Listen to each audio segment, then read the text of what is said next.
গণেশজি একদিন বসে আছে, দেবতারা এসছেন কৈলাসে।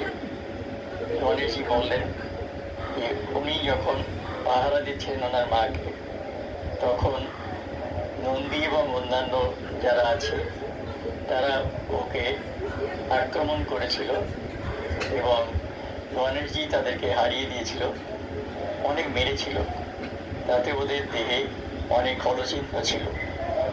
গণেশজি বললেন দেবতাদের যে আমি তোমাদের সঙ্গে স্বর্গের পথে যাব, কোথায় ওষুধের পাতা আছে, যে পাতা দিলে ওই ব্যথাটা কমে যাবে।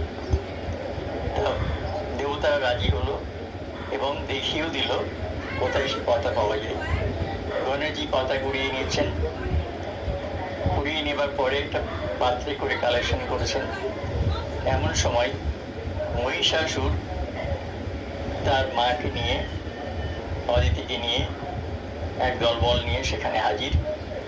মহিষাসুর কিছু না বলে গণেশজিকে চিনতে পারল, ওর মা ওকে চিনিয়ে দিল যে ওটা শিবের পুত্র।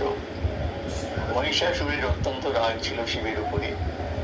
মহিষাসুর গণেশজিকে একটা বিরাট খড়গ নিয়ে মারতে ছুটল।